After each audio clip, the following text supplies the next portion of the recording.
Donc vous m'avez présenté d'ores et déjà, je suis donc anthropologue à l'IDEMEC à Aix-en-Provence, et aussi j'ai une casquette aussi d'auteur et de photographe, mais je ne me qualifie pas comme un photographe, mais en tout cas le travail que je vais vous présenter est principalement basé sur des photographies que j'ai prises au cours de mes terrains d'enquête, mais aussi justement de documents qui sont issus de la collection de Louis Massignon. Et on va voir du coup comment il est central dans ce que j'appelle le réveil des sept dormants. C'est d'ailleurs le titre de cette thèse, le réveil des sept dormants, anthropologie d'un pèlerinage islamo-chrétien en Bretagne. Donc je vais vous dire quelques mots de ce pèlerinage, mais on va voir qu'il y a d'autres tentatives de réveil. Alors évidemment le réveil ça fait écho au sommeil et aux dormants, mais on va voir comment le mythe des sept dormants se réveille autour de la Méditerranée chez les chrétiens et les musulmans. Donc dans un premier temps je vous parlerai des sept dormants, parce que vous n'êtes certainement pas tous au courant de cette histoire, qui n'est pas si connue que ça, puis évidemment de Louis Massignon, et enfin de ces réveils plus contemporains. Donc les sept dormants, en quelques mots, donc c'est un mythe, moi je considère ça comme un mythe partagé entre chrétiens et les musulmans autour de la Méditerranée et au-delà, parce qu'on va parler de Bretagne, et l'histoire, pour la résumer brièvement, ce sont 7 jeunes chrétiens de la ville d'Éphèse au IIIe siècle, qui sont persécutés en 250 par l'empereur Dès, et qui plutôt que de sacrifier et de suivre le culte de l'empereur, s'enfuient de la ville d'Éphèse en Asie mineure et se réfugient dans une caverne. Et donc ils sont persécutés, donc ils s'échappent pour rester fidèles à leur foi chrétienne. Et là, l'empereur les découvre et les emmure vivants dans une caverne qui devient en fait leur tombeau. Finalement, ils y meurent. Mais il se réveille miraculeusement plusieurs centaines d'années plus tard. La légende dorée dit 196 ans, ça varie selon les versions. Le Coran dira 309 ans. Et eux n'ont l'impression de n'avoir dormi qu'une seule nuit. Et à ce moment-là, du coup, l'un d'eux est désigné pour aller à la ville d'Éphèse et pour chercher du ravitaillement, dirons-nous. Et du coup, il se rend chez un boulanger, il ne se rend pas compte que la ville a changé, et il paye avec une monnaie qui n'a plus cours, une monnaie du IIIe siècle, alors qu'on se trouve désormais au Ve siècle, vraisemblablement en 448, sous Théodose II, alors que l'Empire est devenu chrétien, justement, toujours à Éphèse. Et alors, l'histoire de cet homme qui a un trésor, les gens pensent qu'il a trouvé un trésor, et finalement, cela remonte aux oreilles de l'évêque, puis de l'empereur Théodose II, justement, et ils vont découvrir les 6 autres compagnons dans cette caverne. Et là, le miracle de la résurrection de la chair est confirmé. En fait, il était justement à ce moment-là contesté. Et là, c'est une manière de l'affirmer une fois pour toutes. Et là, les dormants, eux, décident de se rendormir une deuxième fois, jusqu'au jugement dernier, justement. Ils préfèrent retomber dans cet abandon total. Alors à partir de là, le site d'Éphèse devient un grand lieu de pèlerinage médiéval, et des pèlerins viennent de toute l'Europe, de toute la chrétienté. Et par contre, ce qui est intéressant, c'est que cette histoire va passer dans l'islam, certainement à partir des communautés chrétiennes, celle de Najran que l'on connaît, et ça va passer dans la 18e sourate. On va retrouver cette histoire dans la 18e sourate du Coran, qui s'appelle justement la caverne. Et dans ce cadre-là, ce qu'on appelle les gens de la caverne, non pas les dormants, sont en islam les seuls témoins anticipés, selon le mot de Massignon, de la résurrection. Et c'est pour cela qu'ils ont une place de premier ordre, de premier rang, de premier choix en islam, à tel point que le prophète recommandait que cette sourate soit lue par tous les croyants dans la nuit du jeudi ou du vendredi, et cela pour que les péchés soient pardonnés d'une semaine à l'autre. Alors, cette histoire qui a connu un grand écho en Occident avec la légende dorée, après de Jacques de Voragine et plusieurs textes de cet ordre, est tombée en désuétude en fait en Occident, et par contre est restée très vivace en Orient, à la fois chez les chrétiens d'Orient et surtout chez les musulmans. Donc en fait, on va arriver après avec Massignon, qui lui va, comme je le dis, réveiller en tout cas cette histoire dans une intention islamo-chrétienne. Alors ça, j'en parlerai dans ma seconde partie, mais d'ores et déjà, on va passer à quelques images pour vous montrer. Alors là, une icône qui se trouve à Athènes, qui normalement est en couleur et qui vient justement de la collection de Massignon. Donc là, on retrouve bien les 7 corps endormis. On pourrait déchiffrer les noms grecs avec leurs auréoles. Il y a toujours cette idée du noir qui représente la mort dans les icônes. Et ils sont endormis. Et là, c'est donc une icône du XVIIe. Et alors justement, on revient à cette image qui était au départ, là c'est une représentation du fin 14e, début 15e de Siya Kalam. Et en islam, la particularité que je n'ai pas encore dite, c'est que la version coranique est beaucoup moins développée.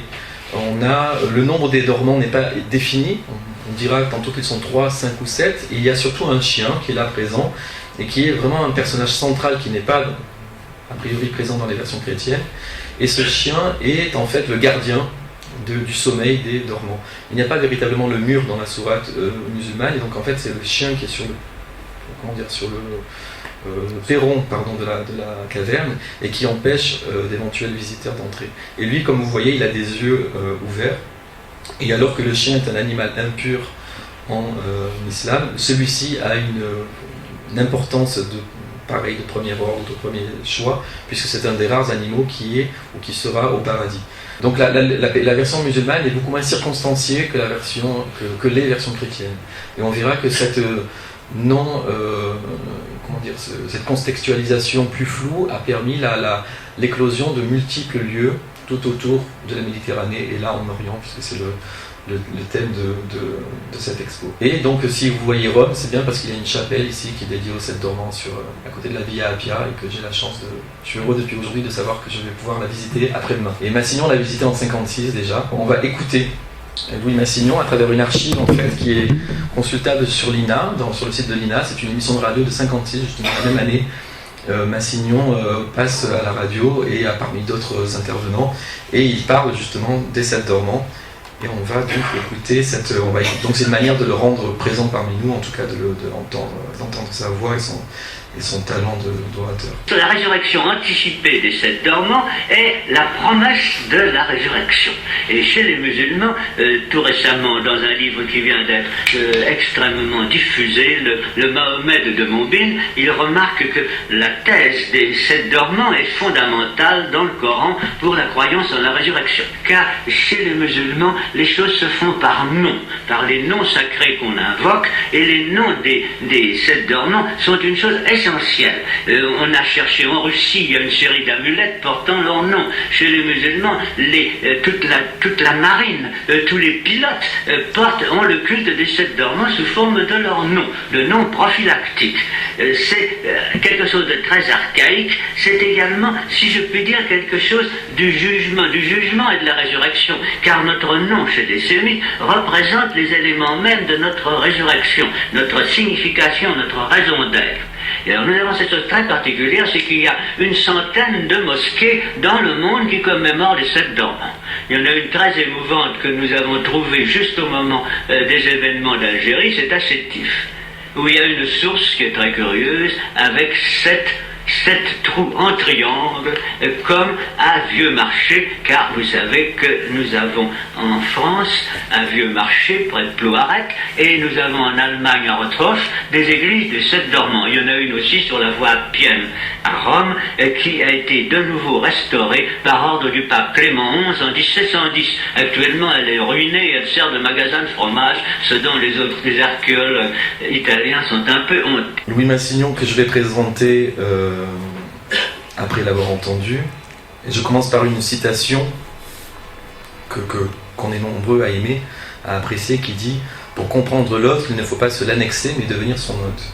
Donc là, c'est une posture que je vous laisse méditer. Enfin, c'est une phrase que chacun peut méditer et qui est intéressante aussi, moi, par exemple, dans mon travail de chercheur, parce que c'est une manière aussi qui rejoint en tout cas l'idéal de l'anthropologue aussi, pour comprendre l'autre, comprendre l'altérité, d'essayer de devenir l'hôte de son autre, en fait. Donc Louis Massignon est né en 1883 et décédé en 1962, donc là on anticipe le cinquantenaire de sa disparition. Il y aura quelques événements, j'espère, qui auront lieu, notamment en France, mais déjà on commence ici à Rome, c'est de bon augure.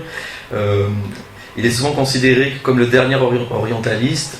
Il est l'un des pères de l'islamologie française. Il était titulaire de la chaire de sociographie musulmane au Collège de France de 1926 à 1954.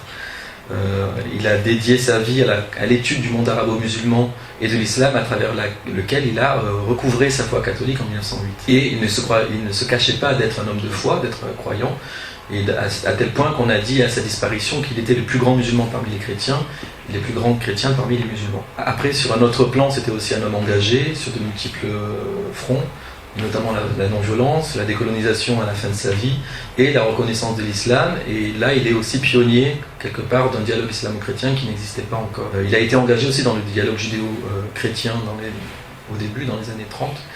Et après, la question d'Israël va l'écarter de cette voie. Et par contre, pour revenir à sa foi, on le sait moins, mais certainement beaucoup le savent ici, mais il était ordonné prêtre aussi en 1950 dans le rite melkite, sur dérogation de Pie XII, par un indulte spécial, où cela fait que ce n'est pas véritablement en tant que laïc qu'il a réveillé les 7 dormants ou qu'il a fondé le pèlerinage de Bretagne, et puis d'autres tentatives, notamment celle de Rome dont je vais parler. Donc là, c'est intéressant de voir qu'il avait cette autre facette. Dans un langage anthropologique, on dira aussi qu'on le voit apparaître dans mes recherches, comme un entrepreneur du religieux. C'est-à-dire qu'en fait, au-delà d'un chercheur ou même d'un homme de foi, il est vraiment bâtisseur, entrepreneur.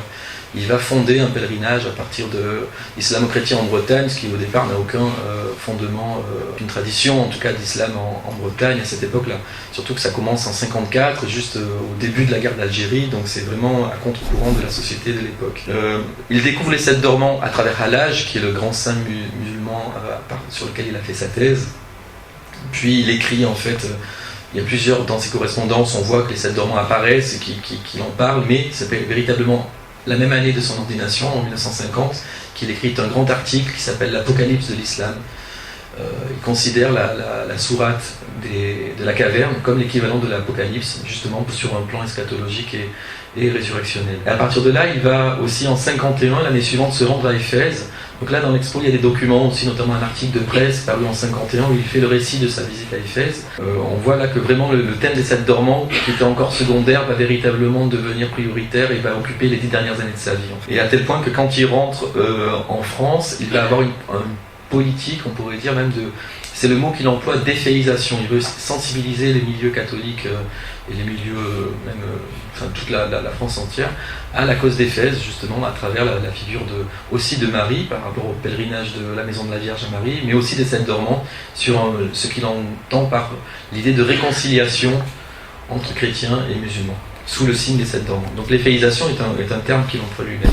Il a aussi son activité de chercheur, donc dans la revue des études islamiques, il a publié de nombreux fascicules dédiés aux 7 dormants et avec des planches iconographiques. Donc il a entrepris une collecte, des recherches encyclopédiques vraiment sur les 7 dormants en recensant toutes les fois où apparaissent dans le patrimoine ou dans les usages religieux. Donc ce qu'il faut souligner, c'est sur le plan de ses intentions, même s'il a une activité de recherche, on pourrait dire que ses travaux sont au service de son idéal de réconciliation abrahamique. En fait, il est aussi une figure de proue d'un certain abrahamisme, même s'il après, son objectif est d'abord de commencer par l'islam et le christianisme à travers les 7 dormants. Et il se place là sur un plan eschatologique, donc c'est bien de préparer la réconciliation finale aussi à Jérusalem. C'est sur ce terrain-là qu'il œuvre. Je dirais qu'il a, du coup après je vais faire un focus là plus sur la Bretagne, mais il a essayé de réveiller cette histoire de 7 dormants en Algérie, donc pendant la guerre d'Algérie aussi. Il y a un site des 7 dormants en Algérie, près de Sétif, dont il parlait. Il a essayé de faire des jumelages, en fait. Son projet c'était de faire des jumelages de pèlerinage autour des 7 dormants, en partant de Bretagne et d'Éphèse, alors en Allemagne, près de Sétif en Algérie, près de Sefrou au Maroc. À Rome, il a voulu fonder justement un centre de recherche islamo-chrétien, de Postgraduate Studies, autour des 7 dormants, dans cette fameuse chapelle justement. Mais ce sont des projets qui ne lui survivront pas en fait, jusqu'à sa disparition. Et là, je vais vous citer une autre phrase justement par rapport à la multiplicité de ces lieux qui rejoint l'extrait qu'on a entendu. Je le cite: « Quant à moi, islamisant, frappé de l'importance et de la multiplicité des lieux saints dédiés en islam aux 7 dormants, j'ai travaillé à faire ranimer leur culte pour une réconciliation sacralisée entre chrétienté et islam. » Donc là, c'est une lettre de 62 au ministre Robert Buron de l'époque, parce qu'il sensibilise aussi tous les milieux politiques. Dans les archives, on voit des lettres de l'Élysée, il y a beaucoup de lettres aussi d'ailleurs au Vatican, tous les archevêques il écrit beaucoup à tous ces gens-là pour médiatiser, faire la promotion en tout cas de son œuvre, qui est bien accueillie et parfois moins bien accueillie évidemment. Et tout ça dans les prémices de Vatican II. Donc voilà, on passe aux images. Donc là, on va faire pour vous montrer un peu en Bretagne comment ça se situe à l'époque de Massignon, sans parler d'aujourd'hui. Donc voilà la chapelle. Et sa particularité, c'est qu'elle est bâtie sur un dolmen. En fait, c'est le dolmen qui lui-même vient d'un culte néolithique, après celtique. C'est là où il y a une analogie entre la caverne d'Éphèse et puis ce dolmen qui est un tombeau néolithique justement.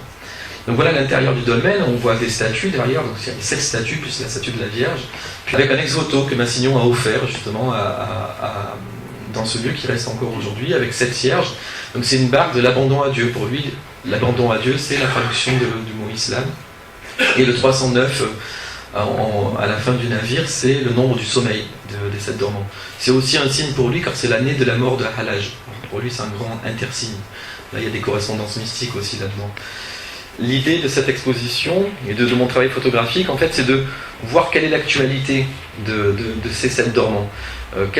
Au-delà des projets de Massignon, comment est-ce que cela survit, est-ce que cela s'est endormi, et plus largement, comment ce mythe, parce que moi, en anthropologue, je considère cette histoire comme un mythe, comment il s'est développé dans l'histoire, et puis comment après il a pu s'endormir parfois, et puis se réveiller dans certaines circonstances, et on verra que ces réveils actuels ne sont pas toujours motivés dans les mêmes intentions de dialogue ou eschatologiques comme c'était le cas pour Massignon. Parfois il y a des réveils aujourd'hui beaucoup plus politiques, beaucoup plus horizontaux, même artistiques aussi, où la dimension islamo-chrétienne est en quelque sorte évacuée.